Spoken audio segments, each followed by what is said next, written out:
Welcome back to the SPF Draft League weekly recap for the round of 8 in the playoff bracket.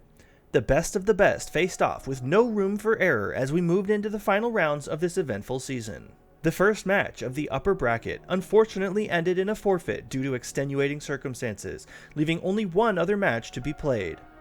With a spot in the upper bracket final on the line, the Odawara Artillery and the Rose City Roserades clashed in a heavyweight bout in this Saturday Slammer. In Game 1, Spiritomb set up Trick Room and forced out Golden Go thanks to its immunity to fake out and signature red card. While Persian crippled the opposition with Taunt, Sandy Shocks used a combination of Protect and Terra Flying to stall out Trick Room, taking out Toad Scroll in the process. Coach Valdens then spun on a dime, attempting to wrestle back speed control with Tailwind from Corviknight, but Booster Energy Sandy Shocks proved to be too fast even without a Tailwind of its own, leaving Iron Hands as the only survivor when the dust settled.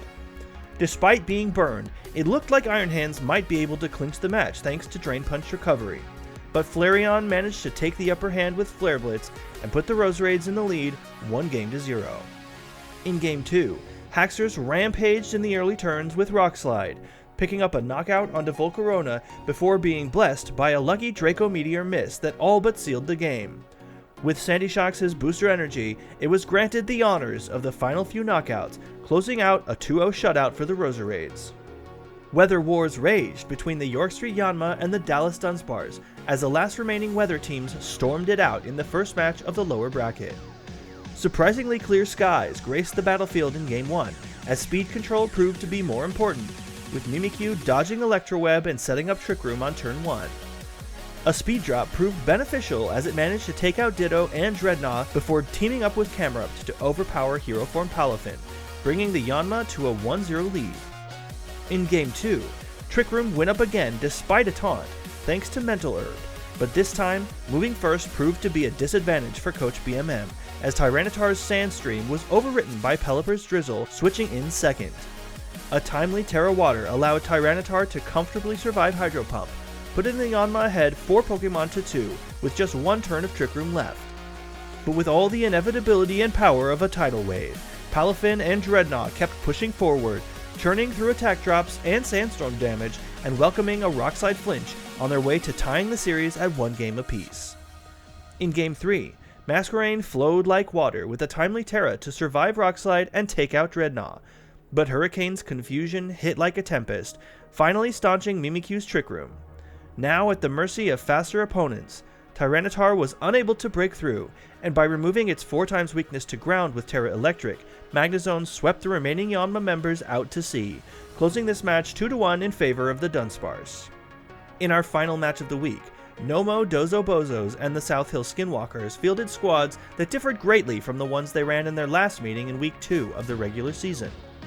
The impact was felt immediately, as the Skinwalkers shot out to an early lead thanks to Murkrow's Tailwind and Medichamp's close combat.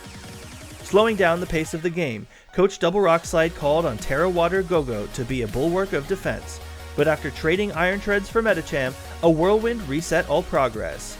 But when Tailwind petered out, a secret strat was revealed. Choice Scarf Baxcalibur snuffed out Kilowattrel prematurely, leaving Garchomp alone in a 1v2. Despite being outnumbered, Garchomp evened the odds and looked poised to close out thanks to a critical hit from Earthquake. But Go-Go dug deep with Bulk Up and Leftovers, outlasting Substitutes and Leech Seed misses and narrowly avoiding Rockslide flinch to wrap up Game 1 for the Bozos. In Game 2, a much slower pace from the jump favored the Bozos, as Go-Goat and Iron Jugulis managed to stall out Tailwind long enough for Baxcalibur to pick up a knockout onto Terra Steel Garchomp with Earthquake. With no winning moves remaining, Coach Beach acknowledged Zugfang and honorably bowed out, leading to a clean sweep from the Bozos, securing their spot in the next round. Which moment did you think was the most hype? Let me know in the comments down below, and don't forget to subscribe to be notified for the next SPF Draft League weekly recap.